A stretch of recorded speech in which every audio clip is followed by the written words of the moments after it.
සාදු සාදු සාදු සමන්තා චක්ඛවාලේසු වත්ත්‍රා ගච්ඡන්තු දේවතා සද්දම්මං මුනි රාජස් සුනන්තු සග්ග මොක්ඛදං ධම්ම ශ්‍රවණ කාලෝ අයං බදන්තා ධම්ම ශ්‍රවණ කාලෝ අයං බදන්තා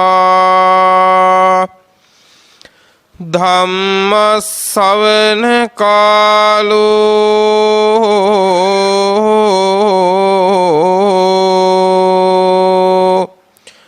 අයං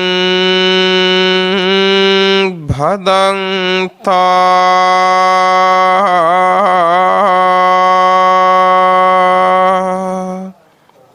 නමෝ තස්ස භගවතු අරහතෝ සම්මා සම්බුද්දස්ස නමෝ තස්ස භගවතු අරහතෝ සම්මා සම්බුද්දස්ස නමෝ තස්ස භගවතු අරහතෝ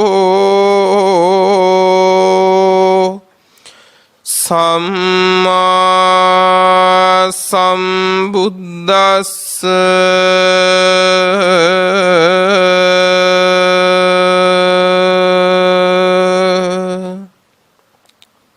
යා කෝපනති ආනන්ද ඒව මස්ස අඤ්ඤෝ නුනතේන සමයේන ජෝතිපාලෝ මානවෝ අහෝසීති නකෝපනීතං ආනන්ද ඒවං දට්ඨබ්බං අහං කෝ ජෝතිපාලමානවෝ තේන සමයේන අහෝසින්ති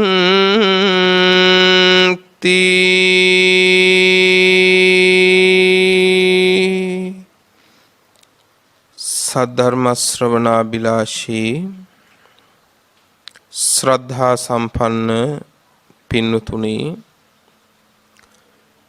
ධර්ම ගෞරවයෙන් බලාපොරොත්තු වෙන්නේ සම්මා සම්බුදුරජාණන් වහන්සේ විසින් සියලු සතවෙත මහත් කරුණාවෙන් දෙසූ සද්ධර්මයෙන් දහම් කරුණු කීපයක් දේශනා කරවාගෙන ශ්‍රවණය කිරීම සඳහා මේ ධර්මානුශාසනාව ලොව පුරාම විසිරී සිටින සියලුම සදහැවතුනටත් ශ්‍රවණය කළ හැකි පරිද්දෙන් බෞද්ධයා රූපවාහිනිය ඔස්සේ විසුරුවා හරිමින් ධර්ම දානමය මහා පින්කමක අද දායකත්වයේ දරන්නේ පින්වත් ජී.ජී. ආර්යවතී මහත්මිය, එච්.ඩබ්ලිව්.එම්. තිලකරත්න මහත්මයා ඇතුළු පවුලේ පින්වන්ත දූදරු පිරිස විසින් ඒ සෑම දිනම මේ ලොව පුරාම ඉන්න සියලු දෙනාටම දිය හැකි අති උත්තම වූ දීමනාවයි අද මේ සිද්ධ කරන්නේ. බොහෝ දෙනාට හිත පිනිස, බොහෝ දෙනාට සැප පිනිස යමක් දීලා ඔවුන් සුවපත් කළ හැකි නම් ඒ දීමනාවන් අතර අග්‍රතර වූ දීමනාව තමයි ධර්මය. ලෝක ධාතුවේ සම්මා සම්බුදුවරයන් වහන්සේ නමක් පහළ වෙනවා කියන එක පින්නතුනි බොහොම දුර්ලභ කාරණාවක්. ඒ පහළ වෙලා ධර්මයේ දේශනා කරනකොට ඒ ධර්මයේ ශ්‍රවණය කරගන්නටත් ඒ ධර්ම මාවත තුල දියුණු වෙන්නටත් පින්නතුනේ අපි හැම දිනාටම අවස්ථාවක් ලැබෙන එක ඊටත් වඩා බොහොම දුර්ලභ කාරණයක්. අන්න ඒ දුර්ලභ අවස්ථාව ලබාගෙන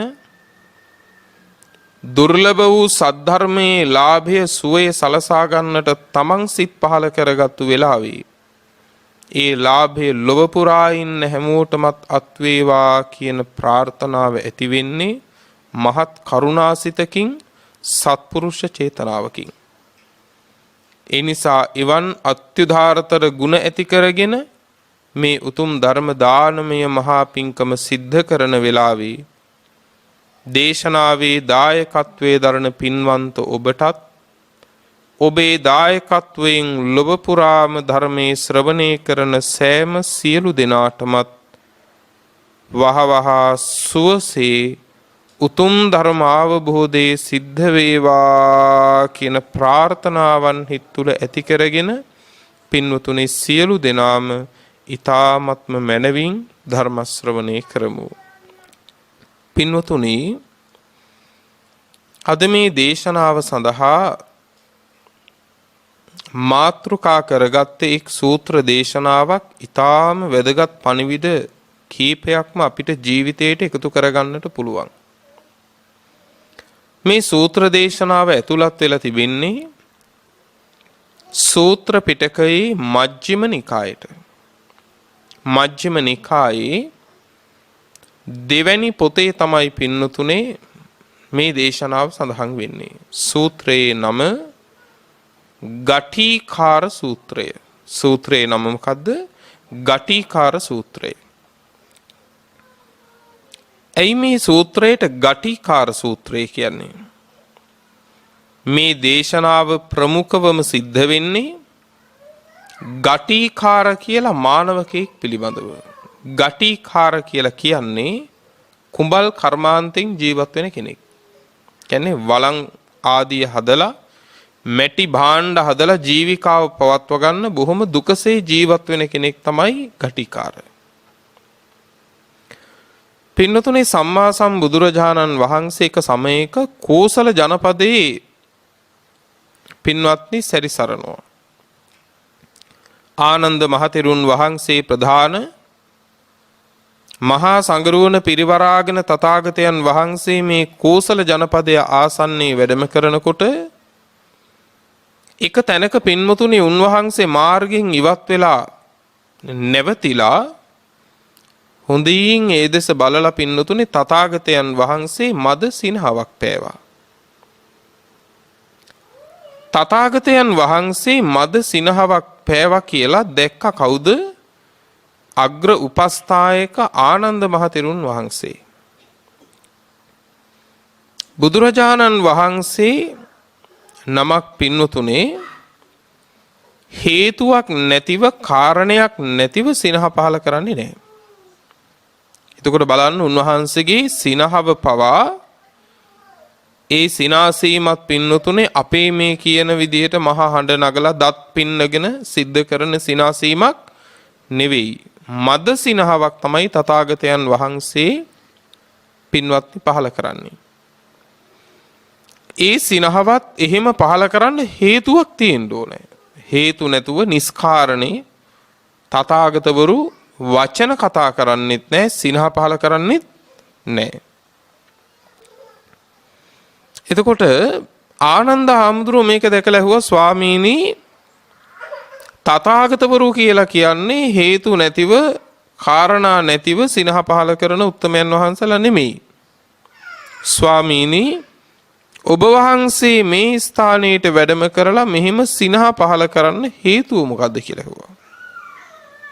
අන්න ඒ වෙලාවේ පින්නතුනේ සම්මා සම්බුදුරජාණන් වහන්සේ ආනන්ද හාමුදුරුවන්ට කියනවා ආනන්ද එහෙමනම් අහගන්න කිව්වා. අතීත කතාවක්. ආනන්ද මට පෙර පහළ වෙච්ච මේ මහා භද්‍ර කල්පයේම තුන්වැනි බුදුරජාණන් වහන්සේ කවුද? කාශ්‍යප සම්මා සම්බුදුරජාණන් වහන්සේ. කාශ්‍යප සම්මා සම්බුදුරජාණන් වහන්සේ මේ ලෝකේ වැඩ ඉන්න කාලේ මේ ප්‍රදේශය ඊටාම සමෘද්ධිමත් නගරයක් කිව්වා. මිනිසුන්ගෙන් ගැවසිච්ච ජනාකීර්ණ වෙච්ච කිසිම අඩුවක් පාඩුවක් නැති සමෘද්ධ නගරයක් කිව්වා. නම වේහලිංග. වේහලිංග නම් නගරයක් වෙලා තිබුණා. එතකොට බලන්න මේ සසරේ පෙරලි යන්නේ පින්නතුනේ හැමදේම. එතකොට දැන් මේ කැලෑ වැදිලා තිබෙන හුදකලා වෙලා තියෙන ප්‍රදේශයේ කාශ්‍යප බුදුහාමුදුරන්ගේ කාලේ තාම සමෘද්ධිමත් නගරයක්. මිනිසුන්ගෙන් ගැවසී ගත්ත නගරයක් පින්වත්නි. එතකොට බලන්න පින්වත්නි මේ ස්ථානයේ මේ වේහලිංගේ එදා කාශ්‍යප බුදුරජාණන් වහන්සේගේ කාලේ මේ ප්‍රදේශයේ වේහලිංග කියලා ස්ථානයක් කාශ්‍යප සම්මා සම්බුදුරජාණන් වහන්සේ මේ වේහලිංගේ ඇසුරු කරගෙන තමයි වැඩ හිටියේ කිව්වා. ආනන්ද මෙන්න මේ ස්ථානයේ කාශ්‍යප සම්මා සම්බුදුරජාණන් වහන්සේ වැඩ ඉඳලා භික්ෂු මහා සංඝයාට ධර්මයේ දේශනා කරලා තියෙනවා කිව්වා. දැන් බලන්න එක බුදු කෙනෙක් වැඩම කරලා ඒ බුදුරජාණන් වහන්සේ ඒ ස්ථානයේ ගැන කියනවා මීට පෙර පහළ වෙච්ච බුදුරජාණන් වහන්සේ මෙතන වැඩ ඉඳගෙන භික්ෂු සංඝයාට ධර්මයේ දේශනා කළා කියලා. මීට පෙරත් එහෙනම් බුද්ධ ස්පර්ශයක් ලැබපු තැනක්ද නැද්ද? ලැබපු තැනක් පින්වත්නි. අන්න ඒ වෙලාවේ පින්වත්නි මනහා සිහියත් වුන් අතර අග්‍ර වෙච්ච අග්‍ර උපස්ථායක ආනන්ද මහතෙරුන් වහන්සේ මොකද කළේ? තමන් වහන්සේගේ සංගල සිවුර පින්වතුනේ හතරට නමලා එතන එළුවා. එළලා වන්දනා කරලා ආරාධනාවක් කළා ස්වාමීනි එහෙනම් ඔබ වහන්සේත් මේ ස්ථානයේ මොහොතක් වැඩ හිඳිනසේක්වා. එතකොට මේ ස්ථානයේ එක බුදුරජාණන් වහන්සේ නමක් නෙවෙයි බුදුරජාණන් වහන්සේලා දෙනමක්ම පරිහරණය කරපු තැනක් වෙනවා. බුදුරජාණන් වහන්සේලා දෙනමක්ම පරිභෝග කරපු තැනක් වෙනවා ස්වාමීනි. ඒ නිසා ඔබ වහන්සේත් අනුකම්පා කරලා මේ ස්ථානයේ වැඩ ඉන්නසේක්වා කියලා ආරාධනා කළාට පස්සේ එදා අපේ සම්මා සම්බුදුරජාණන් වහන්සේත් පින්නතුනේ ඒ ස්ථානයේ වැඩ හිටියා. වැඩ ඉඳලා ආනන්ද හාමුදුරන් කියනවා ආනන්ද අහගන්න කිව්වා. ආනන්ද එදා මේ වේහලිංග කියන ජනපදයේ මේ වේහලිංගේ කාශ්‍යප සම්මා සම්බුදුරජාණන් වහන්සේට උපස්ථායකයෙක් හිටියා. නිකං උපස්ථායකයෙක් නෙවෙයි අග්‍ර උපස්ථායකයෙක්. අග්‍ර උපස්ථායකයෙක්. අග්‍ර උපස්ථායකයෙක් වෙන්නේ හොඳම දේ වටිනාම දේ දන් දුන්නම නෙමෙයි. ඒකෙන්ම නෙමෙයි. අග්‍ර උපස්ථායකයෙක් වෙන්නේ ස්වකීය ජීවිතයට වඩා ආදර කරුණාවෙන් උපස්ථාන කරනවා නම්. එතකොට බුදුරජාණන් වහන්සේ වදාළ අතීත කතාව කාශ්‍යප බුදුරජාණන් වහන්සේ වැඩ ඉන්නකොට මේ වේහලිංගය මේ ස්ථානයේ දා වේහලිංග කියලායි තිබුණේ. මේ වේහලිංගයේ එක දායකයෙක් හිටියා අග්‍රදායකයෙක්. ඒ අග්‍රදායකයාගේ නම ගටිකාර කිව්වා. ඔන්න සූත්‍රයේ නම. මේ ගටිකාර ඊටාම දුකසේ කුඹල් කර්මාන්තෙන් ජීවත් වෙන්නේ අම්මයි තාත්තයි දෙන්න මන්දයි. නමුත් මේ දුප්පත් දුකසේ ජීවත් වෙන ගටිකාර ජීවිත පරිත්‍යාගයෙන් අම්මා තාත්තා රැක්කා. ඒ විතරක් නෙවෙයි තුනුරුවනට පුදුම සත්කාර කළා. මේ ගටිකාරට හිටියා ඊටාම කුලවන්ත වූ මිත්‍රයෙක්. දැන් ගටිකාර කියන්නේ එදා සමාජයේ කුලවතෙක් නෙවෙයි. සමාජයේ විසින් පහත් යයි සම්මත කරපු නොඑක් සමාජ වටපිටාවේ බෙදීම් තියනවනේ පින්නතුනේ මිනිස්සු තමන්ගේ වාසියට හදාගත්තු. එදත් තිබුණා. පින්වත්නි එදා මේ ගටිකාර මේ සමාජයේ ඊටාම පහත්යයි සම්මත කොටසට තමයි දාලා තිබුණේ. ඉතින් පින්වත්නි ඒ අයගේ හිස කිස්සි වලින්වත් වස්ත්‍රයකින්වත් අල්ලන්නවත් පුළුවන්කමක් මේ ඇයට නැහැ. ඒ තරම්ම මේ කුලවාදයේ කියන එක බලවත්ව තිබුණා. නමුත් මේ ගටිකාරගේ හොඳම මිත්‍රයා, ළඟම මිත්‍රයා, කල්යාණ මිත්‍රයා ජෝතිපාල කියලා මානවකයෙක්. ජෝතිපාල කියන්නේ ගායකයා නෙමෙයි. එදා හිඳපු ජෝතිපාල කියලා මානවකයෙක්. එයා බොහොම කුලවතෙක්. නමුත් දෙන්න මිත්‍රයි. ඉතින් මේ ජෝතිපාල මානවකයා පින්වත්නි තෙරුවන ගැන ප්‍රසාදයෙන් ඉඳපු කෙනෙක්වත් එහෙම හොත වෙනකොට තෙරුවන ගැන ප්‍රසාදයෙන් ඉඳපු කෙනෙක් නෙවෙයි. නමුත් ගටිකාර මේ කුඹල් කර්මාන්ත කරන කෙනා හරිම ශ්‍රද්ධාවන්තයි. බුදුරජාණන් වහන්සේගේ අග්‍ර උපස්ථායකයෙක් වගේ. ඉතින් දවසක් මේ ගටිකාර මොකද කළේ? ජෝතිපාල මානවකයාට තමන්ගේ මිත්‍රයාට කිව්වා, මිත්‍රය ජෝතිපාල, සම්මා සම්බුදුරජාණන් වහන්සේ මේ ආසන්න විහාරයේ වැඩ ඉන්නවා. ඒ කාශ්‍යප සම්මා සම්බුදුරජාණන් වහන්සේ හමු වෙන්න අපි දෙන්න යන් කිව්වා. ජෝතිපාල මානවක මොකද කිව්වේ? අනේ ගටිකාර, ඔය හිසේ කෙස් ටිකවත් නැති මුඩු මහණුන් දැක්කා කියලා ඇති වැඩේ මොකද්ද කියලා ඇහුවා. ඇති පළක් තියෙනවයි. ඒ හින්දා ඕන්නේ නැහැ කිව්වා. ඔන්න බලන්න දෙවනි වාරෙත් කියනවා ගටිකාර, නෑ එහෙම කියන්න එපා. ඒ කාශ්‍යප සම්මා සම්බුදුරජාණන් වහන්සේ සීලාදී අප්‍රමාණ ගුණයෙන් යුක්තයි. අප්‍රමාණ ගුණයන්ගෙන් බබලනවා. සර්වඥයි. මිත්‍රය, අපි ඒ කාශ්‍යප සම්මා සම්බුදුරජාණන් වහන්සේ හමු වෙන්න විහාරයට යන් කිව්වා. දෙවෙනි වාරෙත් ජෝතිපාල කියන අනේ මිත්‍රය, ඔය මොනවා වුණත් ඔය මුඩු මහණුන් දැක්කා කියලා ඇති වැඩේ මොකද්ද? කිසි පළක් නැහැනේ. කිසි පළක් නැහැ. ඒ හින්දා යන්න ඕනකම නැහැ. ඔක ගියාත් එකයි නැතත් එකයිනේ. යන්න ඕනේ නැහැ කිව්වා. දැන් බැලූ බැල්මට මතු පිටින් ඇත්තනේ ඉන්න. බැලූ බැල්මට මතු පිටින් මලගමට තනි රකින්න දෙන්නෙත් නැත්තම්, කේත්වතු වැඩවලට එන්නෙත් නැත්තම් නේ. නමුත් මතක තියාගන්න, සදහැවත්තු තුනුරුවන සමීපයට එන්න ඕන කරන්නේ වෙනත් මිනිස්සු සමීපයට ගිහින් කරගන්න පුළුවන් ටිකම කරගන්න නෙමෙයි ඇත්තටම. නමුත් ඇතැම් තැන්වලදී එහෙම අපේක්ෂාත් නැතුව නෙමෙයිනේ. තුනුරුවන සමීපයට සදහැවත්තු යන්නේ සමහර වෙලාවකදී වෙනත් අය සමීපයට ගිහිල්ලා බලාපොරොත්තු ඉෂ්ට කර ගැනීමටමයි. අපේ දුකේදී හාමුදුරුවෝ දුක් වෙයි. එහෙම එකක් වෙන්න ඕනකම නැහැ ඇත්තටමනේ. ස්වාමින් වහන්සේලා කියන්නේ ගිහි අයගේ දුකේදී ගිහි අය එක්ක එක් වෙවි දුක් වෙන්න ඕන අය ඕනයි නෙමෙයි ඇත්තටම. මම කියන්නේ සැබෑ ශාසනික සම්ප්‍රදාය. නේද? ගිහි අය දුක් වෙනකොට ඒත් එක්කම අපිත් දුක් වෙනවා නම් පින්නතුනේ. එතකොට ඔබත් මමත් අතර තියෙන වෙනස මොකද්දනේ?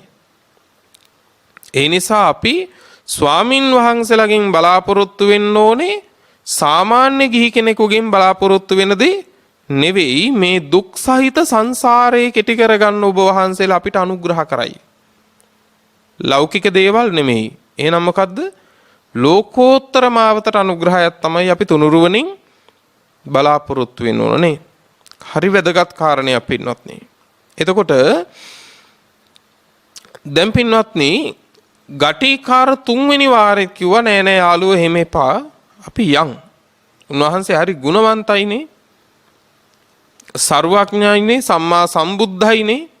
ඒ නිසා අපි කාශ්‍යප සම්මා සම්බුදුරජාණන් වහන්සේ හමු වෙන්නේ යන් කියලා. තුන්වෙනි වාරෙත් කිව්වා නේ ඔය මුඩු මහණුන් දැක්කා කියලා ඇති වැඩේ මොකද්ද? දැන් බලන්න කල්යාණ මිත්‍රයාගේ හැටි.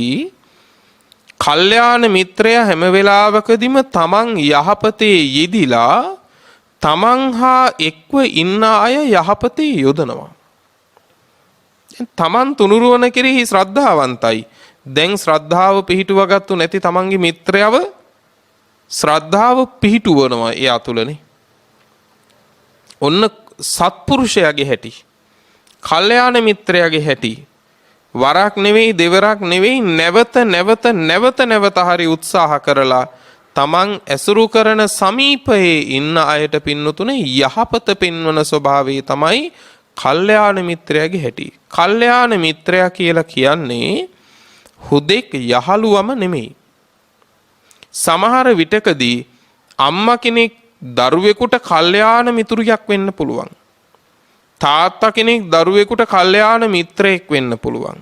දරුවෝ දෙමව්පියන්ට කල්යාණ මිත්‍රය වෙන්න පුළුවන්. ගුරුවරයා ශිෂ්‍යයාට කල්යාණ මිත්‍රය වෙන්න පුළුවන්. නේද? මේ කුමකින්ද? පින්නතුනේ මේ දුක් සහිත සංසාරයෙන් ගැලවිලා ධර්මය අවබෝධ කර ගැනීම සඳහා අනුග්‍රහ කරනවා නම් කල්යාණ මිත්‍රතාවය කියන්නේ ඒකනේ. එතකොට අපිට ඉන්න පළවෙනිම කල්යාණ මිත්‍රයන් වහන්සේ කවුද? තුන් ලොවට අග්‍ර වෙච්ච සම්මා සම්බුදුරජාණන් වහන්සේ. උන්වහන්සේ නිවුණා අපිටත් නිවෙන්න පාර දේශනා කළා. උන්වහන්සේ මේ සසර ගමන නිම කළා අපිටත් මේ සසර ගමන නිම කරන්න නොසඟවා ධර්මය දේශනා කළා. ඒ නිසා උන්වහන්සේ අපි කාගෙත් කල්යාණ මිත්‍රයන් වහන්සේ. ඉතින් පින්වත්නි දැන් අන්තිමේදීම මොකද කිව්වේ? ගටිකාර දැන් 3 වාරයක්ම කියලා විහාරයට යන්න බෑ කියනවා. ඊට පස්සේ ගටිකාර කිව්වා එහෙමද? එහෙනම් අපි නාන්න උවමනා කරන දේවලුත් අරගෙන නාන්න යන්න කියලා කිව්වා. නාන්න යන්න කියලා. ජෝතිපාල මොකද කිව්වේ? ඒ වාරෙත් කියන්නේ නැද්ද? අනේ නාලා ඇති වැඩේ මොකද්ද? ඔක හැමදම නානවනේ. එහෙම කිව්වද? එහෙම කිව්වේ නෑ. ගත්ත ගමන්ම ජෝතිපාල කිව්වා එහෙනම් නාන්න යන් කිව්වා. එහෙනම් නාන්න යන් කිව්වා. දැන් ඔන්න බලන්න මේ ජෝතිපාල තුල පේන්නේ පින්නතුනේ ජෝතිපාලගේ ස්වභාවය විතරක් නෙවෙයි. මේ මුළු මහත් මානව සමාජෙම ස්වභාවයද නැද්ද? මානව සමාජෙම ස්වභාවය. නාන්න යන් කිව්වා. 3 වාරයක් ලෞතුරා බුදුන් දකින්න යන් කිව්වම ඔය මුඩු මහණුන් දැකලා ඇති වැඩේ මොකද්ද කියලා ඇහුවා. දැන් ඒක හොඳට තේරෙනවා. පරම දුර්ලභයි කියන සද්ධර්ම දේශනාවක් ගමේ එක තැනක සංවිධානය කරලා ඒ ගමේම අනික් කොනේ පින්නතුනේ සංගීත සංදර්ශනයක් සංවිධානය කළොත් ඔය දෙකින් කොහෙට වැඩිම සෙනගක් යයි කියලාද හිතන්නේ?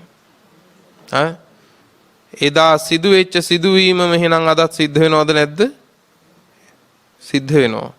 මේ චරිත කතා තුලින් පේන්නේ මුළු මහත් මානව සමාජයේ කැඩපතක් පින්වත් මේක. එදත් උනේ ඒකමයි. පරම දුර්ලභ සද්ධර්මයයි. නමුත් ඒ සද්ධර්මයේ පසකලා වෙන දෙයට දුවනවා. මේ ලෝකේ බුදු කෙනෙක් අතහැරලා නාන්න යන් කියලා කියනවා ජෝතිපාල. දැන් නාන්න ගියා.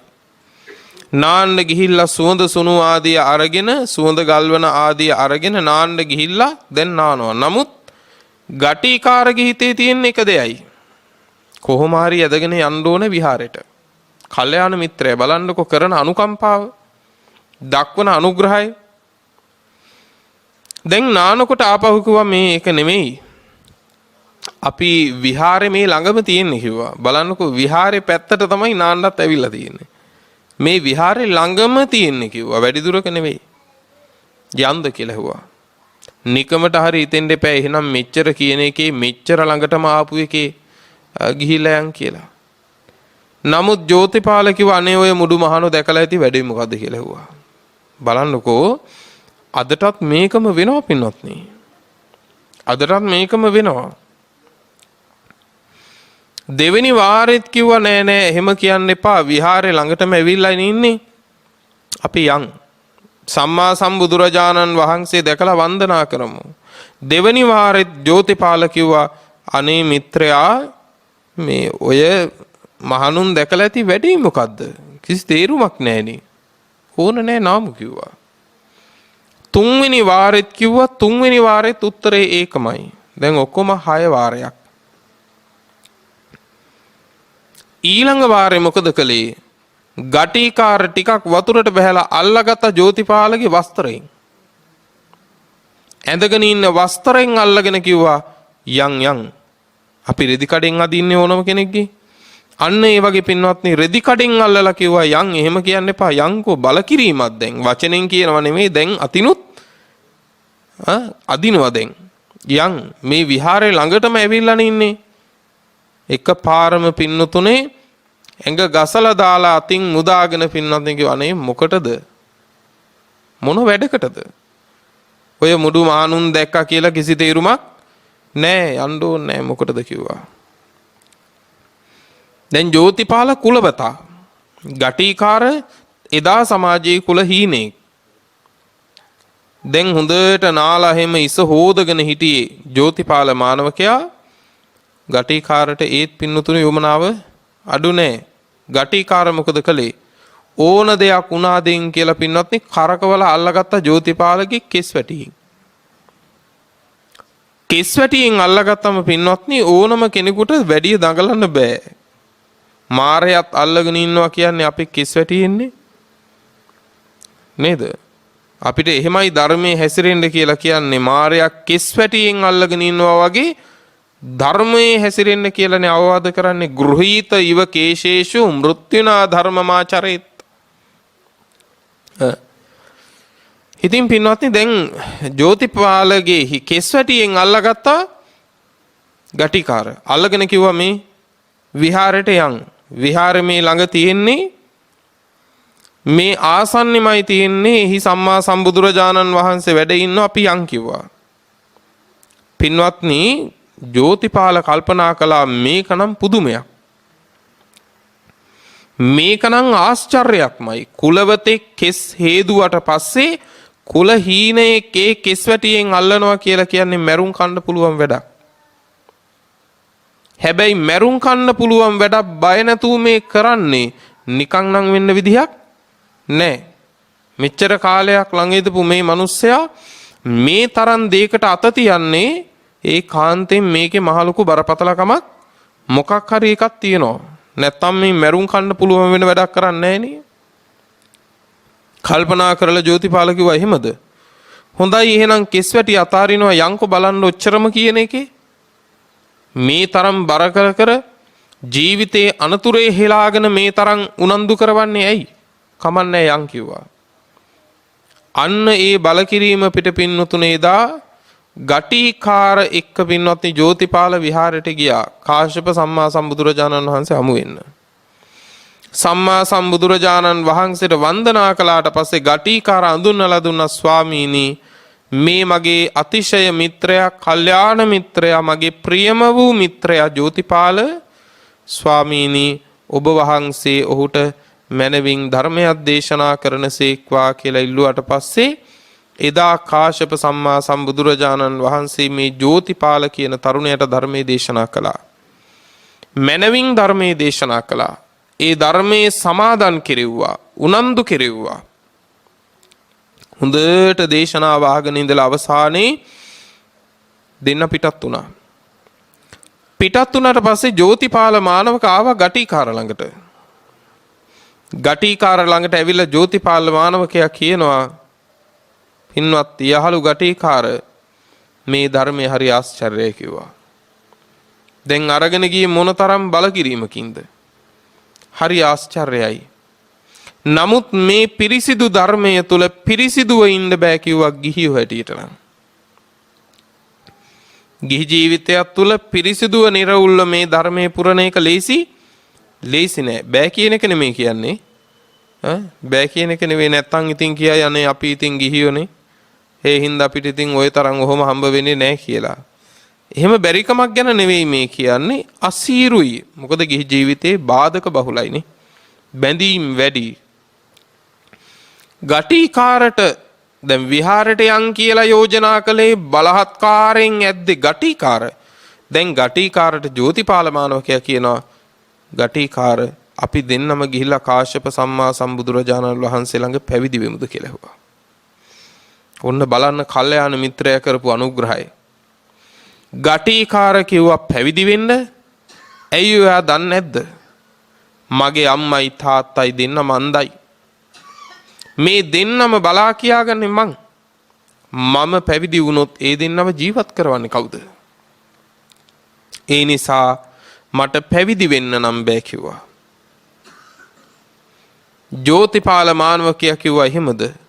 නුඹට පැවිදි වෙන්න බැරි නම් මං පැවිදි වෙනවා කිව්වා. මං පැවිදි වෙනවා කිව්වා. එදා ජෝතිපාල මානවක පින්නතුනේ කාශ්‍යප සම්මා සම්බුදුරජාණන් වහන්සේ ළඟට ගිහිල්ලා පැවිද්ද ඉල්ලලා පින්නතුනේ ශාසනය පැවිදි වුණා. පැවිදි වෙලා උපසම්පදාවටපත් වෙලා පින්නතුනේ මාස භාගයක් විතර ගත වුණාට පස්සේ කාශ්‍යප සම්මා සම්බුදුරජාණන් වහන්සේ බරණැසට වැඩියා. බරණැස වැඩ ඉන්නකොට දවසක් බුදුරජාණන් වහන්සේ ළඟට ආවා කසී රජ කෙනෙක් හිටියා කිකී කියලා. මේ කිකී කියන කසී රජුරෝ සම්මා සම්බුදුරජාණන් වහන්සේ ළඟට ඇවිල්ලා වන්දනා කළාට පස්සේ බුදුරජාණන් වහන්සේගෙන් ධර්ම ශ්‍රවණය කළා. ධර්ම ශ්‍රවණය කරලා කිකී රජුරෝ ආරාධනාවක් කළා ස්වාමීනි හෙට මගේ රජමාලිගේ ඔබ වහන්සේ දනට වඩිනසේක්වා භික්ෂු සංඝයා සමග ඔබ වහන්සේ දානෙට වඩින්න ස්වාමීනි මං උපස්ථාන කරනවා කියලා. හොඳයි කියලා පහුවදා දානේ සූදානම් කියලා පණිවිඩය ලැබුණාට පස්සේ බුදුරජාණන් වහන්සේ වැඩියා. මේ කිකී රජතුමා බොහෝ ප්‍රනීත දේවල් වලින් සම්මා සම්බුදුරජාණන් වහන්සේට උපස්ථාන කළා. උපස්ථාන කරලා පින්නතුනේ වළඳලා ඉවර වුණාට පස්සේ කිකී රජතුමා බුදුරජාණන් වහන්සේ ඉස්සරහට ඇවිල්ලා වැඳලා කිව්වා ස්වාමීනි මේ දානේ වැළඳුවා සේම ඔබ වහන්සේ ඉදිරි වස් කාලයත් මේ රාජධානියේම වැඩ ඉන්නසේක්වා. එහෙම වුණොත් මේ වගේම සත්කාරයක් මහා සංඝරුවනටත් ලැබෙනවා. මේ සත්කාරයේ මහා සංඝරුවනට ලැබෙන්න ඔබ වහන්සේලා වැඩ හිඳිනසේක්වා කියලා පින්නතුනේ ආරාධනාවක් කළා. බුදුරජාණන් වහන්සේ මොකද වදාළේ? නෑ මහරජ එහෙම ඕන නෑ මං ආරාධනාවක් බාර අරගෙන ඉන්නේ කියලා ප්‍රතික්ෂේප කළා. දෙවෙනි වාරෙත් කිව්වා නෑ ස්වාමීනි මගේ ආරාධනාව පිළි අරගෙන ඔබ වහන්සේ වැඩ ඉන්න එහෙම වුණොත් එහෙම මේ සත්කාරයේම සංඝයාට ලැබෙනවා. ඒ නිසා වැඩ ඉන්න කිව්වා. මං සත්කාර කරන්නම් කිව්වා. දෙවෙනි වාරෙත් කියනවා නෑ මහරජ එහෙම වුවමනා නෑ මම වෙනත් වස් ආරාධනාවක් බාර අරන් තියෙන්නේ. තුන්වෙනි වාරෙත් කිව්වා නෑ ස්වාමීනි මේ සංඝයාටත් එක්ක මේ විදිහටම සත්කාර ලැබෙනවා ඒ නිසා වැඩ ඉන්න කියලා. තුන්වෙනි වාරෙත් බුදුහාමුදුරුවෝ වදාලා නෑ මහරජ වුවමනා නෑ මම වෙනත් ආරාධනාවක් බාර අරගෙන ඉන්නේ කියලා. තුන්වෙනි වාරෙත් ප්‍රතික්ෂේප කරනකොට දානි දුන්නා වුණත් රජුරුවන්ගේ හිත ටිකක් නොසතුටටපත් වුණා. ඇයි තුන් වාරයක්ම බුදුහාමුදුරුවෝ රජෙක් වෙලත් මගේ ආරාධනාව ප්‍රතික්ෂේප කළානේ. ඔන්න තවත් කාරණයක්. මොකද්ද? සමහර ඇත්තෝ ඉන්නවා යම්කිසි ශාසනික අනුග්‍රහයක් අපෙන් ලබන්න ඕන වුණාම ආමිස සත්කාරයක් ගැන මුලින් කියලා පින්නතුනේ අපේ ඒ ධර්ම අනුග්‍රහය ලබා ගන්න හදනවා. ඒක බොහෝම නරක දෙයක් පින්නතුනේ. ඒක බොහොම නරක දෙයක්. සමහර විටකදී ඒ සත්කාරය වර්ණනාව කියන එක ලාභය කියන එක මතක තියාගන්න මේක මායගේ උගුලක්. පැහැදිලිද? සත්කාරය කියන එක මේ ලාභ සත්කාර කියන ඒවා දරුණුයි. ලාභ සත්කාර දරුණුයි. සමහර අය මහා සංඝරත්නය පින්වත්නි මහා සංඝරත්නයෙන් යම් ශාසනික අනුග්‍රහයක් ලබා ගන්න ඕන වුණාම ඒ අය සත්කාරය කියන එක මුලට දානවා. අපි මෙහෙම කරන්නම් ඔබ වහන්සේ අපිට මේක කරලා දෙන්න. අන්න එහෙම එකකට එනවා. එහෙම වෙන්න අපිට ඕනකමකුත් නැහැ. එහෙම ඔබ විය යුතුත් නැහැ. මොකද ඒක ශාසනයේ ඇතුලේ ක්‍රමයක් නෙවෙයි. ඒක ශාසනය ඇතුලේ ක්‍රමයක් නෙවෙයි ඇත්තටම. නමුත් ඒවයින් පාරවල් වරදිනවද නැද්ද? ඒවයින් අපි පාරවල් වරදිනවා පින්නතුනේ. ඉතින් දැන් අර රජුරුත් ඒකයි කියන්නේ මේ වගේම සත්කාරයක් සංඝයාට ලැබෙනවා. ඒ නිසා වැඩ ඉන්න කියනවා. කොට සත්කාරය එක්ක ඇලෙනවා කියන එක සත්කාරය එක්ක අපි සම්බන්ධ වෙනවා කියන එක මතක තියාගන්න ඕනේ. ඒ කියන්නේ අපි කෙලෙස් දුරු කරන මාවතට ඇවිල්ලා නෑ කියන එකනේ. බුදුරජාණන් වහන්සේට සත්කාර සම්මාන කරන්න පින්නතුනේ කරත්තෙන් කරත්තෙට ගෑවෙන්න ගව් ගණන් දුරට ඇවිල්ලා හිටියනේ රජවරු සිටුවරු. දවසක් මහ ගෝසාවක් ආනන්ද හඳුරන්ගෙන් ඇහුවා, ආනන්ද මාළු අල්ලන තැන කෙවුල වගේ කවුද මේ කියලා ඇහුවා. මේ තරම් සද්දේ, මේ තරම් ගෝසාව. බුදුහාමුදුරුවෝ කැමති බෙන්දේ නිහඬකම. ආනන්ද හරු කියනවා, ස්වාමීනි, රජවරු සිටුවරු අමාත්‍යවරු ආදීන් නොඑක ආකාර පුද පූජා අරන් ඇවිල්ලා ඔබ වහන්සේට සත්කාර කරන්න ඒ කරත්ත ගැල් එකකට එකක් හේතු වෙන්න නවත්තලා තියෙනවායි කිව්වා ගව් ගානක් දුරට. කොහොම සත්කාරයක්ද එතකොට? දැන් මේ ලෞකික සම්පත් වලින් උද්දාම වෙන අය නම් මේකෙන් උද්දාම වෙනවද නැද්ද? මට සත්කාර කරන්න මෙහෙම සත්කාරයක් වෙන කිසිම කෙනෙකුට නැහැ. වෙන කවුරුවත් ළඟට මෙහෙම සත්කාර කරන්න යන්නේ මෙච්චර මිනිස්සු මං ගැන පැහැදිලානේ මේ එන්නේ සත්කාර කරන්න කියලා එතනින්ම උද්දාම වෙනවද නැද්ද? එතනින්ම උද්දාම වෙනවා. නමුත් නිකෙලස් බවට පත් වෙන්න විරදරණ උත්තමයෝ ඒවෙන් උද්දාම වෙන්නේ? ඒවෙන් උද්දාම වෙන්නේ නැහැ. ඒ වෙලාවේ බුදුරජාණන් වහන්සේ වදාළේ මොකද්ද? ආනන්ද, මම යසස එක්ක එක් වෙන්නෙත් නැහැ කිව්වා. යශසත් මම එක්ක එක් නොවේවා කිව්වා. බලන්න පින්වත්නි, මේ හිත කොච්චර නිදහස්ද කියලා. ඒ නිසා අපිත් සත්කාර වලින්, ලාභ වලින්, අනුන්ගේ වර්ණනා වලින්, අනුන්ගේ ගෞරව කිරීම වලින් උද්දාම වෙන්න ඕන කමක් නැහැ. ඒ හැම එකක්ම අපේ පාර වරද්දන්න පුළුවන් දේවල්. එතකොට පින්වත්නි, බුදුරජාණන් වහන්සේ කෙරෙහි යම් නොසතුටක් ඇති කරගත්ත කවුද? අර කිකී කියන රජුරෝ. ඇති කරගෙන අහනවා, ස්වාමීනි, ඔබ වහන්සේ මගේ ආරාධනාව ප්‍රතික්ෂේප කරන්නේ මේ තරම් සත්කාර කරලත් මටත් වඩා සත්කාර කරන කෙනෙක් ඉන්නවද කියලා ඇහුවා. දැන් මේ වෙන කෙනෙක්ගේ ආරාධනාව බාර අරන්නේ. එතකොට මටත් වඩා සත්කාර කරන කෙනෙක් ඉන්නවද? ඔබ වහන්සේට මීට වඩා සත්කාර කරන කෙනෙක්. බුදුරජාණන් වහන්සේ වදාළේ මොකද්ද? මහරජා ඉන්නවයි කිව්වා. ඔయిత වඩා සත්කාර කරන කෙනෙක් ඉන්නවා කිව්වා. ස්වාමිනේ කවුද ඒ කියලා ඇහුවා. මහරජා වේහලින්ගේ ඉන්නවා කිව්වා. ගටිකාර කියලා කුඹල්කරුවෙක්. එයා කිව්වා. ගටිකාර කිව්වා. බොහොම දුප්පතෙක් කිව්වා. අම්මයි තාත්තයි දෙන්නම අන්ධයි කිව්වා. මහරජා ඒ ගටිකාර මෙන්න මෙහෙම ಗುಣ තියෙන කෙනෙක් කිව්වා. කොහොමද? නුඹේ වස් ආරාධනාව මට කරනකොට පළමුවෙනි වාරේ බෑ කියනකොට, දෙවෙනි වාරේ මං ප්‍රතික්ෂේප කරනකොට, තුන්වෙනි වාරෙත් මම ප්‍රතික්ෂේප කරනකොට නුඹේ හිතේ නොසතුටක් ඇති වුණයි කිව්වා. ගටිකාර එහෙම නැහැ කිව්වා. ඔන්න අපි ගැන පින්වත්නි, දැන් මේ කියන්නේ අපි ඉන්නේ ගටිකාරගේ තැනද අපි ඉන්නේ කිකී රජුරුවන්ගේ තැනද? මේ දෙක හොඳට වෙන් කරගන්න තමන්ට පුළුවන් වෙන්න ඕනද නැද්ද? තමන්ට පුළුවන් වෙන්න ඕන. දැන් බොහෝ දෙනෙක් ඉන්නේ පින්වත්නි කිකී රජුරුවන්ගේ තැන. නේද? නමුත් මේ ශාසනයේ බුදුහාමුදුරුවෝ සතුටුුනේ එහෙමයි කියන්නේ නෙමෙයි. බුදුරජාණන් වහන්සේලා සතුටුුනේ අර දුප්පත් උනත් පින්නතුනේ ගටිකාර වගේ අයගෙන්නේ. තුන්වෙනි වාරෙත් මන් නුඹේ ආරාධනාව ප්‍රතික්ෂේප කරනකොට නුඹේ හිතේ නොසතුටක් ඇති වුණා. නමුත් මහරජා ඒ දුප්පත් ගටිකාර එහෙම නැහැ කිව්වා. එහෙම වෙලත් නැහැ කිව්වා. ගටිකාර එහෙම වෙන්නෙත් නැහැ කිව්වා.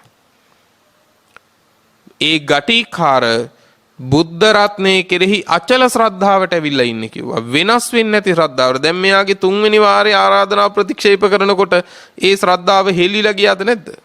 ඒ ශ්‍රද්ධාව හෙලිලා ගියා. තුන්වෙනි වාරේ බෑ කියනකොට ශ්‍රද්ධාව හෙල්ලුණා.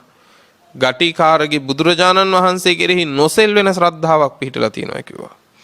ධර්මයේ කෙරෙහි නොසෙල් වෙන ශ්‍රද්ධාවක්, සංඝ රත්නයේ කෙරෙහි නොසෙල් වෙන ශ්‍රද්ධාවක්, දිවි හිමියෙන් තෙරුවන් සරණ ගිහිල්ලා ප්‍රාණඝාතයෙන්, අදත්තා දාණයෙන් ආදියෙන් වැළකීලා දිවි හිමියෙන් සිල් රකින්න කෙනෙක් කිව්වා. ඔන්න ගටිකාරගේ ගුණ රජ්ජුරුවන්ගේ රජකමවත් රජ්ජුරුවන්ගේ සත්කාරයවත් නෙවෙයි වැදගත්. අර දුප්පතාගේ ආර්ය ධනෙ දිහා තමයි බුදුහාමුදුරු බැලුවේනේ. ශාසනය ඇතුලේ අපිට වැදගත් වෙන්නේ සල්ලිකාර දායකයෝ නෙවෙයි ශ්‍රද්ධාවන්ත දායකයෝ. ශාසනය ඇතුලේ අපි හොයන්න ඕන ධනවන්ත වූ දායකයෝ නෙවෙයි. අපි හොයන්න ඕන ඒ අපේ ශ්‍රාවකයෝ ළඟ දායකයෝ ළඟ සීලය තියෙනවද? ශ්‍රද්ධාව තියෙනවද? කරුණාව තියෙනවද? ඉවසීම තියෙනවද? නේ? ඒව තමයි ශාසනික ධනය. ලෞකික ධනයෙන් ශාසනයක් ඇතුලේ අය මනින්නේ ඇයි අපි? ශාසනය ඇතුලේ ඉන්න ඔබ අපි අපේ වටිනාකම් තක්සේරු කරන්න ඕන පින්නතුනේ ආර්ය ධන වලින්. රුපියල් සත වලින් නෙමෙයි. එන වාහන වලින්වත් ඉන්න ගෙවල් වලින්වත් අඳින වස්ත්‍ර වලින්වත් පළඳින ආභරණ වලින්වත් නෙමෙයි. මොන ආභරණ තිබුණත් ශ්‍රද්ධාව නැත්තම් සීලේ නැත්තම් ඒ නිසා බුදුහාමුදුරුවෝ කියන්නේ ඒ ಗುಣ ටික ගැන. මහරජ දිවි හිමියෙන් රන් කහවණු ආදී අල්ලන්නේ නැතුව අතෑරලා ගිහි ජීවිතයේ බ්‍රහ්මචාරීව ඉන්න කෙනෙක් කිව්වා ගටිකාර. එක වේලයි දවසට වළඳන්නේ කිව්වා. බුදුහාමුදුරුවොත් එක වේලයි වැළඳුවේ. ගටිකාරට ජෝතිපාල එදා යෝජනා කළා මහාන විමු කියලා. ගටිකාර අම්මා තාත්තා හින්දා මහාන උනේ නෑ.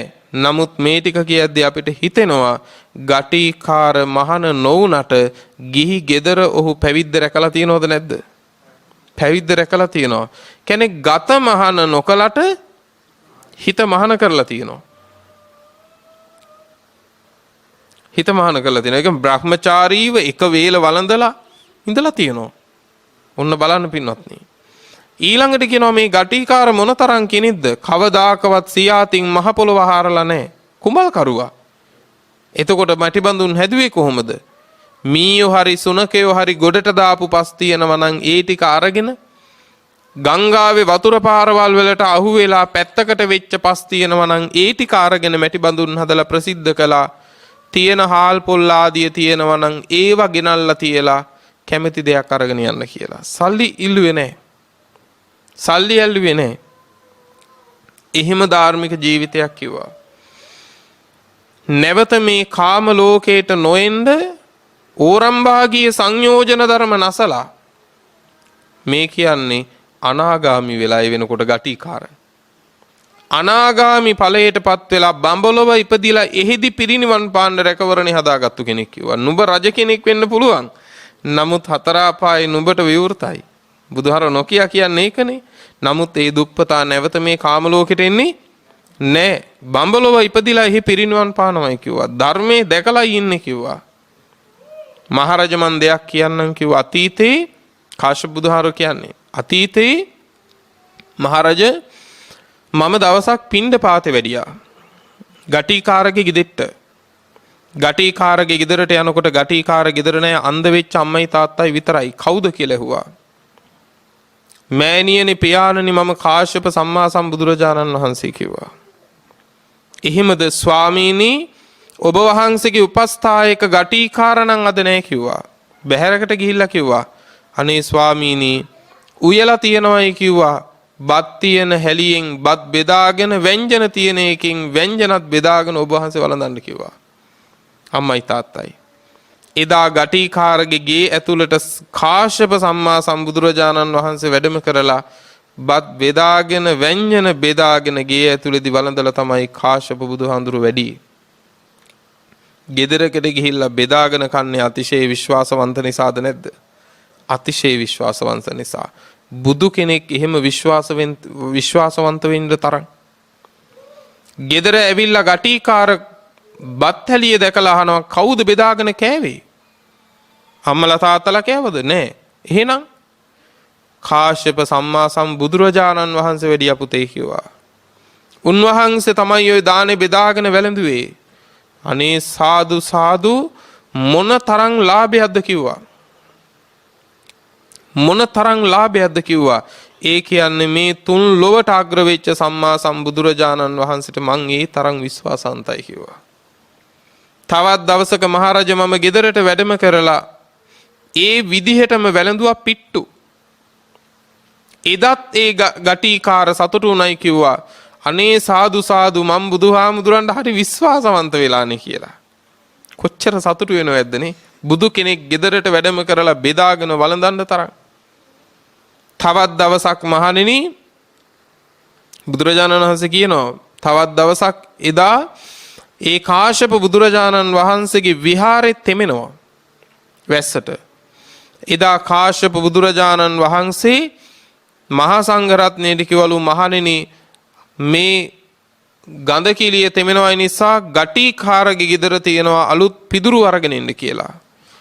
මහා සංඝරුවන ගෙදරට ගිහිල්ලා ආපහු ඇවිල්ලා කළා ස්වාමීනි ගටිකාරගේ ගෙදර නම් පිදුරු නැහැ. නමුත් එයාගේ ගෙදර සෙවිලි කරලා නම් තියනවා කිව්වා අලුත් පිදුරු වගේකින්. කාශ්‍යප බුදුරජාණන් වහන්සේ අදාළේ මොකද්ද? එහෙනම් ඒ ටික අරන් එන්න කිව්වා. මේ ගටිකාරගේ ගෙදර සෙවිලි කරලා තියෙන පිදුරු ටික. කාශ්‍යප බුදුහාරෝ අදාලා එහෙනම් ගිහිල්ලා ගෙදරට වහලා තියෙන ටික අරන් එන්න කියලා. දැන් මහා සංඝරත්නයේ ගිහිල්ලා පිදුරු ගන්නකොට අම්මා තාත්තා අහනවා කවුද? කියනවානේ මෑණියනි පියාණනි සම්මා සම්බුදුරජාණන් වහන්සේගේ ගඳ කිලිය තෙමෙනවා. එතකොට අම්මා තාත්තා කියනවා අනේ සාදු සාදු සත්පුරුෂයන් වහන්සේ පින්වතුන් වහන්සේ සම්මා සම්බුදුරජාණන් වහන්සේ වෙනුවෙන් මේ වහලේ තියෙන පිදුරු අරගෙන යනසේක්වා කිව්වා. ගටිකාර ගෙදර එනකොට වහලා ගියපු වහලේ පිදුරු නැහැ. මොනවා හිතෙන්නේ නැද්ද? දැන් හිතලා බලන්න අපිට ඛණ්ඩ තියෙන ගොඩක් දේවල් අතර ටිකක් දෙන්න පුළුවන්. නමුත් ඛණ්ඩ තියෙන එක කවුරු හරි කාලා ගියා කිව්වොත් හිත හදා ගන්න ලේසිද? නේද? එතකොට බලන්න පින්වත්නි දැන් ගෙදර වහලා තිබුණු සීට් ලෑල්ලක් හරි පින්නතුනේ පන්සලට ගලවන් කිව්වොත් එහෙම හිත හදා ගන්න ලේසිද? ගටිකාර ඇවිල්ලා අහනවා මෑණියනි කවුද පිදුරු ටික අරන් ගියේ? පුතේ බුදුරජාණන් වහන්සේගේ ගඳ කිලිය තෙමෙනවයි කියලා මහ සංගරුවනයි ඇවිල්ලා අරන් ගියේ. එතකොටම ගටිකාර සාදුකාර දීලා කිව්වනේ සාදු සාදු ඒ කියන්නේ මගේ බුදුරජාණන් වහන්සේට මං අතිශයින්ම විශ්වාසවන්තයි. ඒ කියන්නේ මගේ නොකියා කියන කතාව ඇතුලේ තියෙන්නේ උන්වහන්සේට මගේ ගෙදරත් උන්වහන්සේගේ වගේනේ. මේ සිතවිල්ලනේ ඒ තරම් විශ්වාසවන්තයි අනේ මොන තරම් හොඳයිද කියලා මේ හැම වාරයකම පින්නතුනේ සාදුකාර දීලා සතුටු වුණා කියනෝ. ඒ අම්මට තාත්තට ඒ ප්‍රීතිය නොනැසී පැවතුණා දින 7ක්. දින 7ක් ගටිකාරට පින්නතුනේ හැම වාරයකම ඒ බලවත් ප්‍රීතිය නැසෙන්නේ නැතුව පැවතුණා කියනවා පින්නතුනේ මාස භාගයක් ගානේ. ඒ තරම් ශ්‍රද්ධාවන්තයෙක් කිව්වා. ගටිකාරට බොහෝ පින්වත්නි ආහාර පාන ආදිය කිකී රජුරෝ යවුවා. නමුත් ප්‍රතික්ෂේප කළා මට මේවා වුන්නේ රජුරවන්ටම දෙන්න කියලා. පින්වතුනේ දේශනාව අවසානයේ අපේ ගෞතම සම්මා සම්බුදුරජාණන් වහන්සේ ආනන්ද හාමුදුරන් කියනවා ආනන්ද නුඹට හිතෙන්න පුළුවන් දෙයක් එදා ඒ ජෝතිපාල වෙන කවුරුත් කියලා. ආනන්ද හිම හිතන්න එපා. එදා ඒ ජෝතිපාල වෙන කවුරුත් නෙමෙයි කිව්වා. මෙදා සම්මා සම්බුදු වෙච්ච මම තමයි ඒ කිව්වා. ඒ මමයි කිව්වා. එදා බලන්න අර විහාරයට ගිහිල්ලා බලහත්කාරයෙන් එක්කගෙන ගියාට පස්සේ පැවිදි වුණේ සම්මා සම්බුදුරජාණන් වහන්සේ අපේ. එතකොට මේ ගටිකාර කවුද? ඒ ගටිකාර අනාගාමි වෙලා බඹලොව ඉපදුනා. අදටත් ගටිකාර මහා බ්‍රහ්මයා කියන්නේ ඔහුයි. පින්නතුනේ අප මහ බෝධිසත්වයන් වහන්සේ මහා බිනිෂ්ක්‍රමණය කළාට පස්සේ පින්නතුනේ සිවුරු පිරිකර පූජා කළේ කවුද? අන්න ඒ කල්යාණ මිත්‍රයා. සංසාරේ බුදුන් හමුවට බලහත්කාරයෙන් එක්කරගෙන ගියෙත් ඒ කල්යාණ මිත්‍රයමයි. මේ සංසාරේ ලෞතුරා බුදු බවට පත්වෙන භවයේදී මහා බිනිෂ්ක්‍රමණය කළාට පස්සේ සිවුරු පිරිකර ටික පූජා කළෙත් ඒ කල්යාණ මිත්‍රයමයි. ඒ නිසා පින්වතුනේ පිහිටි ශ්‍රද්ධාවකට පැමිණෙන්න සියලු දෙනාටම මේ දේශනාව නිවන පිණිස වේවා කියලා ප්‍රාර්ථනා කරමින් දේශනාව නිමා කරනවා. දේශනාවේ පුණ්‍යවන්ත දායකත්වයේ දරමින් කටයුතු කරන්නේ ජී.ජී. ආර්යවතී මහත්මිය, එච්.ඩබ්ලිව්.එම්. තිලකරත්න බණ්ඩා මහත්මයා ඇතුළු පවුලේ පින්වන්ත දූ දරු පිරිස විසින් අරමුණු අතරට එක්වෙන්නේ දින 14කට පෙර මිය ගිය ජී.ජී. මුදියන්සේ පියාණන්, වසර 11කට පෙර මිය ගිය එම්.එම්. බිසෝමණිකේ මෑණියන්, වසර 6කට පෙර මිය ගිය කේ.බී.එම්. මුනිදාස පියාණන් ඇතුළු පවුලේ මිය ගිය සියලුම ඥාතීන්ටත් අපවත් වී වදාළ දරණාගම කුසල ධම්මනායක මාහිමියන් වහන්සේ සහ මහ සංඝරුවනටත් රට වෙනුවෙන් දිවිපිදූ සියලුම රණවිරුවන්ටත් මේ පින් අත්වේවායි පින්පෙත් අනුමෝදන් කරනවා. WJ ලෝකමණිකේ මෑණියන්ට නිරෝගී සුව ප්‍රාර්ථනා කරනවා. පවුලේ හැම සියලු ඥාති පිරිසටත් පැමිණ සිටින සියලු දෙනාටත් නිදුක් නිරෝගී සුව පතනවා වගේම දේශකයාණන් වහන්සේටත් නිදුක් නිරෝගී සුව චිරජීවනයේ ප්‍රාර්ථනා කරනවා. ඒ වගේම තිමිර නිල්ෂාන්, විදුෂ ඉඳුවර, තරුන්දි අසාරා, ශනාරා පසන්දි, ආකාශ ෂෙනුෂ, සෙත්මින් දින්සර යන මුණුබුරු මිනිබිරියන්ගේ සියලුම අපල උපද්‍රව දුරු වේ සියලු අධ්‍යාපන කටයුතුද සාර්ථක වේවායි ප්‍රාර්ථනා කරනවා. වගේම අප කෘතවේදී ප්‍රාර්ථනාවක් ලෙසින් බෞද්ධ මාධ්‍ය ජාලයේ වත්මන් සභාපති පී බොරලන්දේ වජිරඥාන ස්වාමීන්ද්‍රයන් වහන්සේ ඇතුළු කාර්ය මණ්ඩලයටත් රට දැයි රකින්න සියලුම විරුවන්ටත් ත්‍රිවිධ රත්නයේ ආශිර්වාදය ලැබේවා කියලා අපි ප්‍රාර්ථනා කරමු. රැස් කරගත් අත්‍යුදාර කුසල් නමින් මිය ගිය හැමට අත්වේවා. ඒ සියල්ලෝ පිංපෙත් අනුමෝදන්ව සැපතට පැමිණෙත්වා. ප්‍රාර්ථනීය බෝධියකින් නිවනින් සැනසෙත්වා කියලා සාදු කියලා පින් අනුමෝදන් කරමු. දේශනාවේ දායකත්වයේ දරූ පින්වන්ත හැමටත් සද්ධර්ම ශ්‍රවණය කළ සියලු දෙනාටත් නිදුක් නිරෝගී චිරජීවනය වේවා. බුද්ධ ආදී උතුමන් වහන්සේලා නිවුණු සැනසුණු අමා මහ නිවන අපටත් මේ කුසල බලයෙන්ම ලැබේවා කියලා සාදු කියලා ප්‍රාර්ථනා ඇති කර ගනිමු. ලොව සසුන සුරකින්න සියලු සම්මාදිට්ඨික දිව්‍ය රාජ මණ්ඩලයටත් පින් ලැබේවා. පින් අනුමෝදන් වන දෙවියන්ගේ දේව ආරක්ෂාවත් ඔබට අපිට ලැබේවා. උතුම් නිවන් සම්පත් දෙවියෝද ලබත්වා කියලා සාදු කියලා දෙවියන්ටත් පින් අනුමෝදන් කරමු. ආකාසට්ඨා ච බුම්මට්ඨා දේවා නාග මහිද්దికා පුඤ්ඤං තං අනුමෝදිත්වා චිරං රක්ඛන්තු ලෝක සාසනං චිරං රක්ඛන්තු ධම්ම දේශනං චිරං රක්ඛන්තු ත්වං සදා.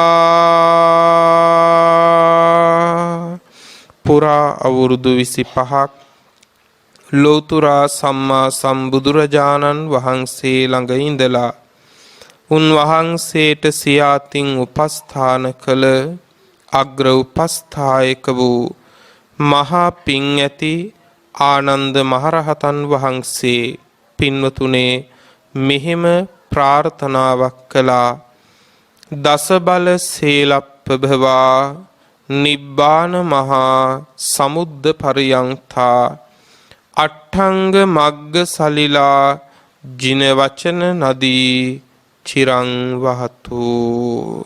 දස බල බුදුරජාණන් වහන්සේ නම් මහ පර්වතය මුදුනින් හටගත් අමා මහ නිවන නම් මහසයුර කෙලවර කොට ඇති ආර්ය අෂ්ටාංගික මාර්ගය නම් සිසිල් දිය පිරුණු ඒ උතුම් තථාගත බුද්ධ වචනය නම් වූ ගංගාව අපමණ සත්වයින්ගේ අනන්ත සංසාර දුක්ගිනි නිවාලමින් තව බොහෝ කල් ගලා බසීවා. සාදු සාදු සාදු.